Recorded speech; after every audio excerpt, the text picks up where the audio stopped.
My dad kicked me out until I apologized to my sister after she ruined my homework. I just said, okay, and left. Years later, I owned my own business, had a stable life, while the family pushed me out collapsed. I'm Justin, 22, male, and this story starts when I was 17. But to understand why I walked out, you need to understand what life was like before that day. My sister Ashley, 15, female at the time, has been the golden child since birth. I'm talking about the kind of favoritism that's so obvious even strangers notice it. When we'd go out to dinner, servers would comment on how the daughter must be the favorite based on how my parents acted. That's not an exaggeration. It happened multiple times. Growing up, Ashley got everything she wanted. New clothes every season while I wore hand-me-downs from cousins, the latest phone while I used a 3-year-old model. Dance lessons, art classes, summer camps, whatever she asked for, she got. Meanwhile, I was told to be responsible and save for college whenever I wanted anything. The rules were different too. Ashley's curfew was whenever she felt like coming home. Mine was 9 p.m. on weekends. Even as a senior, she could have friends over any time. I had to ask 3 days in advance and only if Ashley didn't have plans. Her room was her private space that nobody could enter. My room fair game for anyone, apparently. I learned early that complaining about the double standard just made things worse. Dad would lecture me about being jealous of my sister. Mom would cry about me causing family drama. Ashley would smirk and find ways to make things worse when our parents weren't looking. By the time I was 15, I'd basically given up on equal treatment. Just kept my head down, focused on school and my part-time job at the hardware store, and counted days until college. The job started as stocking shelves, but I learned to mix paint, cut keys, and help customers find what they needed. Mr. Wilson, the owner, was a good guy who treated me like an actual person instead of an inconvenience.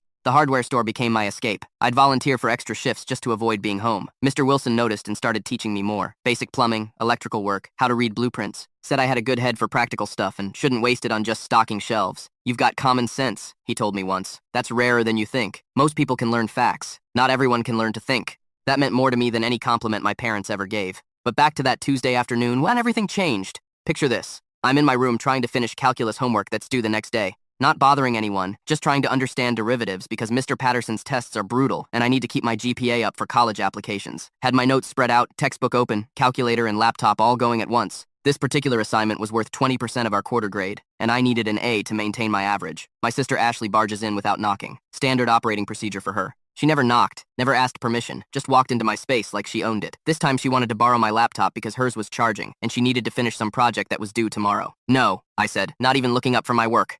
I'm using it. Come on, Justin. I just need it for like 10 minutes. Ashley, it's charging right now. Wait 30 minutes. I can't wait 30 minutes. This is due first period. I looked up at her then, and my calculus homework is due first period too. Plus, last time I let you use my laptop, you downloaded something that gave it a virus. Cost me $40 to fix. Her face got that pouty expression she uses when she's not getting her way. That wasn't my fault. The website said it was safe. The website was called freemusicdownloads.ru. Nothing about that screams safe. You're being a jerk. I'm being someone who needs his laptop for homework. Use the family computer downstairs. Mom's using it for her work stuff. Then wait for yours to charge or do your work at school tomorrow morning. That's when her tone shifted from whiny to nasty. God, you're so selfish. You never help me with anything. You're the worst brother ever. I'd heard variations of this speech hundreds of times. Usually I just ignored it and waited for her to leave. But this time, she wasn't leaving. Just stood there, listing all my failures as a brother while I tried to focus on derivatives. Are you even listening to me? She demanded. Nope. See, this is what I mean. You don't even care, Ashley. I have homework due tomorrow. You have homework due tomorrow. The difference is, I planned ahead and you didn't. That's not my problem. Her face went red. You think you're so much better than me because you get good grades and have some stupid job. I don't think I'm better than you. I think I'm busy and you need to leave. That's when she grabbed my textbook off my desk and threw it across the room. The book hit the wall with a solid thud, pages bending, my bookmark falling out. I'd been on page 247. Now I had no idea where I'd left off. I stood up, keeping my voice level. Get out of my room. Make me, Ashley. I'm not playing this game. Get out. She responded by shoving me hard, both hands against my chest, using all her strength. I wasn't expecting it. We're siblings, we argued, but it never got physical before. I stumbled backward, hip hitting my desk, arms flailing to catch my balance. My hand hit my water bottle, knocked it over, sent 20 ounces of water cascading across my desk. My homework, my notes, 3 hours of work, all soaked. The ink started running immediately, equations bleeding into illegible blurs. The papers I'd carefully organized started sticking together. My calculator made a sad beeping noise as water seeped into the buttons. I watched it happen in slow motion. All that work gone because Ashley wanted my laptop and couldn't handle being told no. Something snapped inside me, not anger. Anger would have been easier. This was cold, clear realization. She just destroyed hours of my work and didn't even look sorry. She looked satisfied. I grabbed her arm, not roughly but firmly, and physically moved her toward the door. Didn't yank, didn't shove back, just escorted her out like you'd remove someone from a store who was causing problems. She tried to pull away, but I kept moving her until she was in the hallway. Stay out, I said, closing the door. She started pounding on it immediately. I'm telling Dad. You put your hands on me. You're going to be in so much trouble. I didn't respond, just stood there, looking at my ruined homework, water still dripping off the desk onto my carpet. 3 hours of work gone, and I had nothing to turn in tomorrow. 5 minutes later, Dad was pounding on my door. The banging was aggressive, the kind that rattled the frame. "Justin, open this door right now." I opened it slowly.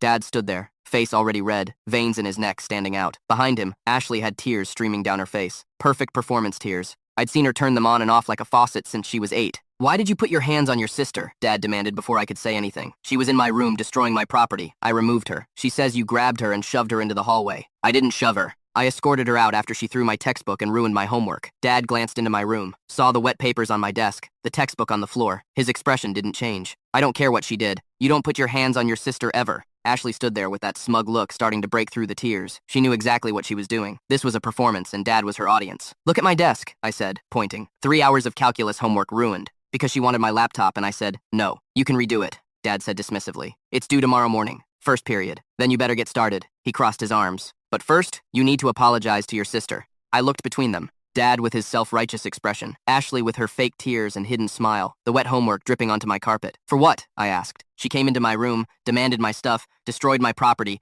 and physically attacked me when I wouldn't give in. What exactly am I apologizing for? For putting your hands on her now?" I stared at my father, this man who was supposed to protect me, support me, believe me. He'd already decided I was guilty without even asking my side of the story. One look at Ashley's tears, and that was it. Trial over. Verdict reached. "No," I said. Dad's face went from red to purple. "What did you just say to me?" I said no. "I'm not apologizing for something I didn't do wrong. Ashley attacked me. I defended myself and my property. I'm not sorry for that. You grabbed your sister and shoved her. I escorted her out of my room after she assaulted me. There's a difference." Ashley's tears were flowing harder now. Right on cue. Her shoulders were shaking with sobs that looked real if you didn't know her. But I'd watched her perfect this routine for years. The same tears she used when she wanted something expensive. The same sob that got her out of trouble at school. The same performance that had worked on our parents 1,000 times before. Assault. Dad's voice went up an octave. "She's your little sister. You're twice her size. I'm 6 inches taller and maybe 30 pounds heavier. That doesn't mean she gets to hit me without consequences. She didn't hit you. She pushed you. There's a difference." The irony was amazing. When Ashley laid hands on me, it was just pushing. When I removed her from my room, it was assault. The double standard was so thick you could cut it with a knife. "Dad, look at my homework. Actually, look at it." He glanced at my desk, barely seeing it. "I see wet paper. You can redo it. It's 3 hours of calculus due tomorrow, first period. I don't have 3 hours tonight because I also have English reading, a history quiz to study for, and a shift at the hardware store until 8. You should have thought of that before you put your hands on your sister." Ashley was watching this exchange with barely concealed satisfaction. The tears had magically stopped flowing. She wiped her face dramatically, leaving just enough redness to look like she'd been crying, but her eyes were sharp and calculating. "I want an apology," she said, voice quivering. "He scared me." "I scared you?" I couldn't help it. I laughed. It wasn't funny, but the audacity was so extreme. I had to laugh or I'd lose my mind. "You came into my room, destroyed my property, physically attacked me, and I scared you. You grabbed me." She raised her voice, getting worked up again. "You hurt my arm. Show me the bruise." Then she rolled up her sleeve dramatically. There was nothing there, not a mark, because I hadn't grabbed her hard enough to leave any evidence. I just firmly moved her toward the door. "It still hurts even if you can't see it," she whimpered. Dad put his arm around her shoulders. "Justin, apologize to your sister now." I looked at this scene. My father comforting my sister, who just destroyed my homework and attacked me. Both of them looking at me like I was the villain, neither of them caring about my side of the story. "No," I said again, calmer this time. "Certain." That's when Dad dropped the bomb. "Fine. You're suspended." I blinked. "Suspended from what? I didn't do anything at school from this house." "You're grounded until you apologize to Ashley. No phone, no computer, no going out with friends, no leaving your room except for school and meals. You want to act like you don't respect your family. You can sit in your room and think about your behavior." The punishment was so wildly disproportionate that I just stood there processing it. Indefinite grounding, solitary confinement in my own house, all because I wouldn't apologize for defending myself. "For how long?" I asked quietly. "Until you apologize. And if I don't apologize, then you stay suspended. Your choice, Justin. This is on you." Ashley had given up pretending to cry. She was watching me with this look of triumph, waiting to see if I'd break, waiting to see if I'd fold like I always had before when they pressured me enough. I looked at my ruined homework, at my textbook on the floor, at my sister's satisfied face, at my father, who'd already made up his mind without hearing my side. "All right," I said. Dad looked surprised. He'd expected more fight, probably expected me to yell, to argue, to eventually give in and apologize just to make it stop. That's how it usually went. I just stared at him. Ashley was practically glowing with victory behind him. "How long?" I asked. "Until you apologize?" I looked at my ruined homework, my soaked notes, my sister's satisfied face. Then I looked at my dad, who'd already decided I was guilty without caring about what actually happened. "All right," I said. Dad looked surprised. He'd expected more fight. "Good. Hand over your phone and laptop." I gave them to him without argument. He left looking satisfied, Ashley trailing behind, throwing me one last smug look. I closed my door and sat on my bed. Wasn't angry, wasn't upset, just calm, crystal clear about what I needed to do. I'd been saving money from my part-time job at the hardware store for 2 years. Had about $3,400 in my dresser drawer in an envelope. Been planning to use it for college expenses, but plans change. Spent that night packing a duffel bag, clothes, important documents, the cash, some personal items that actually mattered. Left behind anything I didn't absolutely need. The laptop was Dad's anyway, since he'd confiscated it, and the phone was on their plan. Around midnight, I heard Ashley and Mom talking in the hallway outside my door. They weren't trying to be quiet. Probably thought I was asleep or too upset to pay attention. Ashley's voice carried clearly through my closed door. He was so mad. You should have seen his face when Dad took his phone. I thought he was going to explode. Well, he brought it on himself, Mom replied. You were just asking to borrow something. He completely overreacted. Exactly. And then he grabbed me so hard, my arm still hurts. I sat on my bed listening to this revision of history. In Ashley's version, she'd politely asked to borrow my laptop. I'd flown into a rage for no reason. She was the victim of my aggression, not the person who destroyed my homework and physically attacked me. I'm proud of you for standing up to him. Mom said you were brave for not letting your big brother intimidate you. Thanks, Mom. I was really scared when he grabbed me. This was the problem. They weren't just enabling her behavior. They were actively rewriting events to paint her as the victim and me as the aggressor. In their minds, this story was already set. Ashley was brave for defending herself against her aggressive older brother. I was the problem child who needed to learn respect. Nothing I said would change that narrative. They'd already decided what happened and facts didn't matter. That's what sealed it for me. That conversation in the hallway, where they rewrote reality to fit their preferred version. I could live with being punished unfairly. What I couldn't live with was knowing they genuinely believed their own lies. After their voices faded away, I got up and continued packing more carefully. Went through my desk drawers and found old report cards, evidence of good grades they'd never acknowledged. Found photos from school events they'd never attended because Ashley had something more important that day. Found birthday cards from friends at school, but none from my family for the past 3 years. Everything important, everything that proved I existed and mattered went into the backpack. Everything that tied me to this house stayed behind. Set my alarm for 5 a.m. and tried to sleep. Didn't really succeed. Kept running through the plan in my head. Uncle Bobby lived about 45 minutes away by car. I'd only been to his house twice, but I remembered the address. He'd told me once, half joking, that if I ever needed a place to crash, his door was open. Time to find out if he'd meant it. When the alarm went off at 5 a.m., I felt calm. Grabbed my backpack, took one last look around the room. 17 years of my life in this space. None of it felt worth staying for. Walked downstairs quietly. The house was completely silent. Left my note on the kitchen table where they'd find it first thing. Short and simple. Gone. Don't look for me. Then I walked out the front door, got in my Honda Civic, and drove to Uncle Bobby's house. The drive felt surreal, watching the sun come up over familiar streets, knowing I wasn't going back. Every mile that passed felt like weight lifting off my shoulders. By the time I pulled into Bobby's driveway, I felt lighter than I had in years. By the time anyone woke up, I was already at my Uncle Bobby's place across town. Uncle Bobby is my dad's younger brother, but they're nothing alike. Bobby is a mechanic who owns his own shop called Bobby's Auto Repair. Real creative naming, but it worked. Never married, said he tried it once in his 20s and decided he liked his independence better. Lives in a decent 3-bedroom house he bought himself back in the early 2000s before prices went crazy. He's the family black sheep because he didn't go to college or get a respectable office job like Dad did. Dad works in insurance claims, wears a suit, goes to an office. Bobby wears coveralls, works with his hands, smells like motor oil most days. Dad always looked down on him for wasting his potential, but Bobby seemed happy in ways Dad never did. When I showed up at his door at 6 a.m., with a duffel bag, he was already awake making coffee. Mechanics keep early hours. He looked at me standing there, saw the backpack, and just nodded. Come in, kid. You look like you need coffee. Didn't ask what happened. Didn't demand explanations. Just made me sit at his kitchen table and poured me a cup with enough cream and sugar that it barely tasted like coffee anymore. You want to talk about it? He asked after a few minutes of silence. So, I told him everything. Started with the laptop incident, but as I talked, it all came pouring out. Years of watching Ashley get everything, while I got blamed for everything. The double standards, the favoritism so obvious that even teachers at school had commented on it.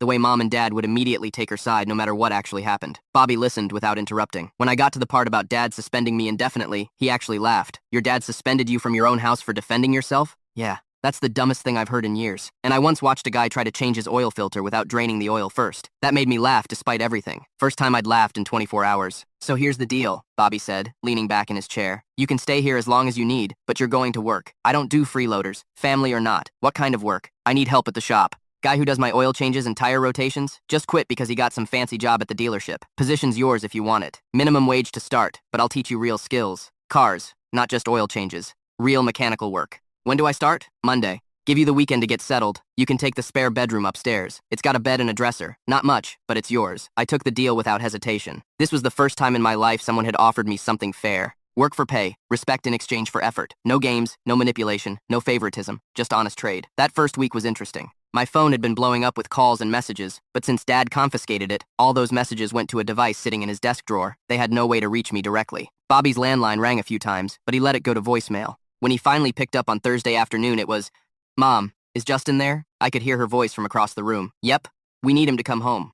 This has gone on long enough. He's not coming home. Bobby, this is family business. Stay out of it." Kid, 17, almost 18. He made his choice. You made yours when you let Ashley walk all over him for years. That's not what happened. Sure, it's not. Justin's staying here. He's got a job. He's pulling his weight, and nobody's making him apologize for things he didn't do. He hung up, looked at me. "They're going to show up eventually. You ready for that?" I nodded. Yeah. Working at Bobby's shop was the best decision I'd made in years. Started with basic stuff, oil changes and tire rotations. But Bobby actually taught me, explained how engines worked, what each part did, why things broke, and how to fix them properly instead of just replacing parts. The other guys at the shop, Jake and Tommy, were cool, both in their 20s, both career mechanics who actually enjoyed their work. They didn't care about my age or family drama, just cared if I could hand them the right wrench, and didn't complain about getting dirty. Jake especially took me under his wing. He'd been working on cars since he was 15, dropped out of high school to apprentice at a shop, now made decent money, and owned a nice truck. He taught me the difference between doing a job fast and doing it right. Fast gets you more customers, he explained while we were replacing someone's transmission. Right gets you repeat customers. Repeat customers are what builds a business. Within 2 months, I was handling basic repairs independently. Brake jobs, exhaust work, minor engine diagnostics. Bobby started paying me more. $12 an hour instead of minimum wage. Not a fortune, but honest money for honest work. My 18th birthday came and went without any contact from my family. Bobby got me a toolbox, the kind with all the compartments and a good lock. Jake and Tommy pitched in for a basic tool set to fill it. "Now you're official," Bobby said. Real mechanics got his own tools. That toolbox meant more to me than any birthday present my parents ever gave me. By month 4, I'd saved up enough to buy a beater truck from an auction. 1998 Ford Ranger with 180,000 miles needed work, but the frame was solid. Bobby let me use the shop after hours to fix it up. Replaced the timing belt, did a full brake job, fixed the exhaust leak, rebuilt the carburetor. Jake helped with the electrical issues. Tommy showed me how to patch rust spots properly. 3 weeks later, I had a running truck that I bought and fixed with my own money and skills. That's when my family finally showed up. I was under a Honda Civic changing the oil pan gasket when I heard the shop bell ring. Rolled out on the creeper to see Dad, Mom, and Ashley standing in the bay. They looked out of place. Dad in his business casual. Mom in her department store outfit.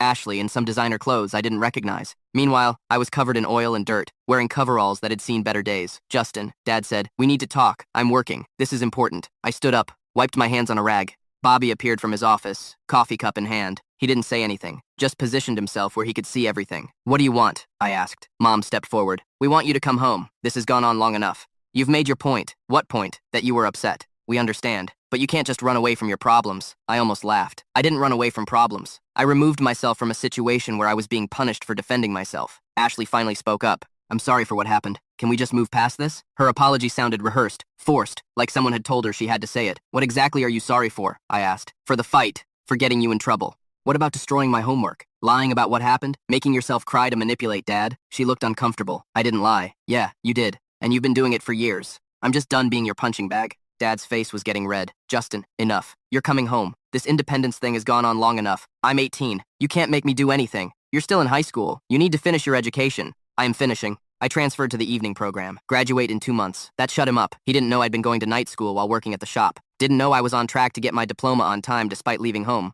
"We're your family." Mom tried. "You can't just cut us off. Watch me." Ashley was looking around the shop with this disgusted expression. "You're seriously going to stay here, working on cars like some dropout? Better than sitting at home getting everything handed to me while learning nothing useful." Her face went bright red. "I'm not a dropout. Didn't say you were. But at least I'm learning actual skills instead of just learning how to manipulate people." Dad stepped forward, pointing his finger. "That's enough. You're being disrespectful, and you suspended me from my own house for defending myself. Guess we're even." Bobby finally spoke up. "I think you folks should leave. Justin's made his choice. Respect it. This doesn't concern you," Dad snapped. "Kids living in my house, working in my shop.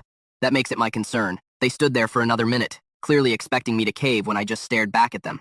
Not moving, not backing down. They finally left. Ashley turned at the door. "You'll regret this." "Doubt it." After they left, Bobby clapped me on the shoulder. "That was hard." "Yeah, you did good." I finished the Honda and went back to work. Didn't cry, didn't feel bad, didn't second-guess my decision. Just kept building the life I'd chosen. Graduated high school that May. Evening ceremony with about 40 other students, mostly adults, finishing their degrees. Bobby came, brought Jake and Tommy with him, took a photo of me in my cap and gown, standing next to my truck. Nobody from my family showed up. Didn't expect them to. Didn't invite them. But there was a small part of me that wondered if they'd come anyway. They didn't. 2 weeks after graduation, Bobby made me an offer. "You've been here 9 months. Learned fast, work hard, customers like you. How about we make it official?" "Official how?" "Partnership. Not equal shares. Not yet. But 20% of the shop profits. You keep working, keep learning, keep building the business with me. That percentage goes up every year." I didn't know what to say. This was more than a job. This was a future.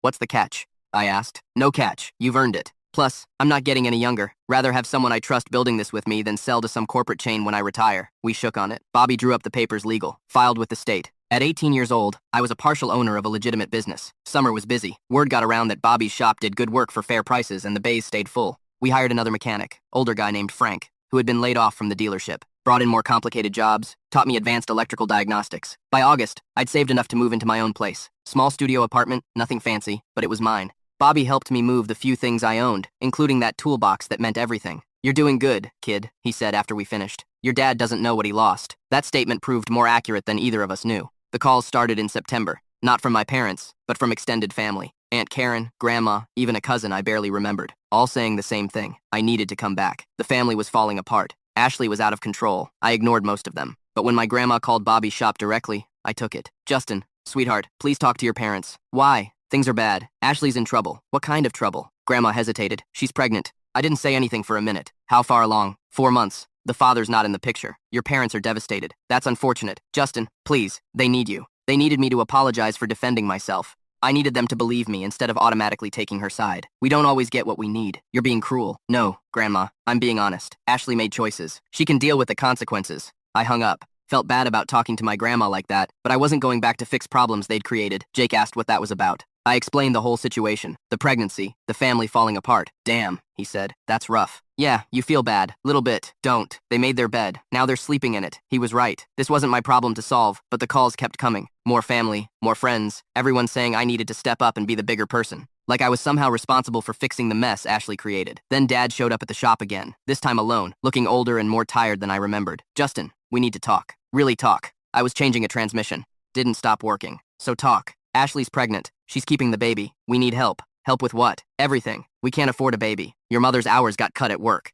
I'm barely covering the mortgage and bills and Ashley's still in school. Sounds difficult. Don't be like that. We're family. I put down my tools and looked at him. You keep saying that. Family like it's supposed to mean something after you kick me out for defending myself. We didn't kick you out. You left. You suspended me indefinitely for not apologizing to Ashley after she assaulted me and destroyed my property. What was I supposed to do? We expected you to apologize and move on, not abandon your family. I didn't abandon anyone. I chose not to be a scapegoat anymore. Dad ran his hand through his hair. Look, I'm not here to argue about the past. I'm asking for help. We need money. The baby's due in 5 months, and we're not prepared. Get a second job. I'm 52 years old, Justin. I can't work 2 jobs. I was 17, working part-time and going to school. You'll figure it out. Why are you being so difficult? I turned back to the transmission. I'm not being difficult. I'm just not solving your problems anymore. Ashley wanted to act like an adult. Make adult choices. Now she gets adult consequences. She's 16, old enough to get pregnant, old enough to deal with reality. Dad stood there for a long minute, finally asked, "Is this really what you want?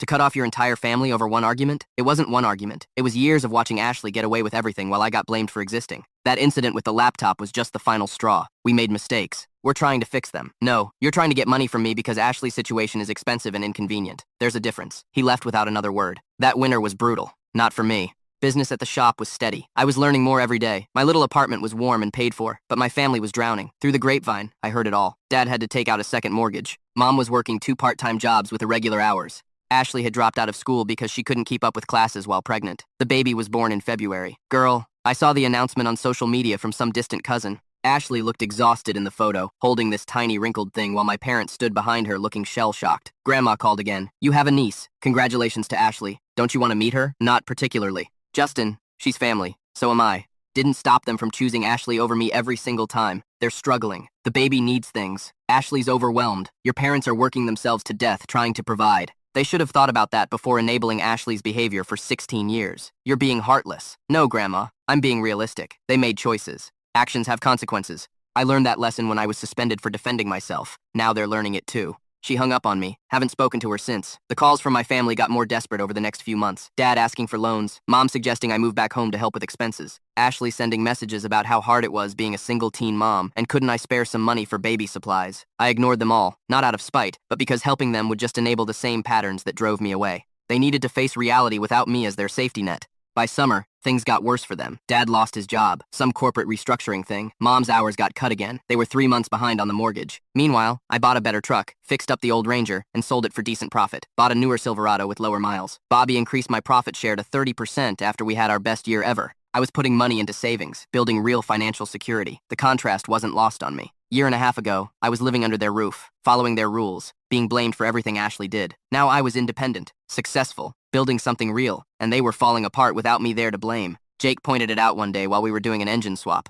It's kind of poetic, isn't it? They treated you like you were worthless, and now you're doing better than all of them combined. He was right. It was poetic. Also kind of sad, but not sad enough to go back and fix it for them. Year 2 brought the foreclosure notice. I heard about it from Aunt Karen, who'd actually been decent through all this. She didn't pressure me to come back, just kept me updated on what was happening. They're losing the house, she said over lunch. Bank's giving them 60 days to get current or they're out. How much are they behind? About $12,000. I didn't say anything. That was roughly what I had in savings. Money I'd earned working at the shop. Money I'd saved for emergencies or future opportunities. I know what you're thinking, Karen said. And I'm not asking you to bail them out, but I wanted you to know. Thanks for telling me. For what it's worth, I think you made the right choice leaving. Your dad's always been stubborn, and your mom enabled Ashley's behavior for years. But there's still family. Family that chose Ashley over me every single time. I know. Just wanted you to have all the information. I thought about it for a few days. $12,000 would save their house, would keep them from being homeless, would solve their immediate problem. It would also teach them that I'd come running whenever they needed rescuing, that they could treat me like garbage, and I'd still be their safety net. I didn't give them the money. They lost the house in November.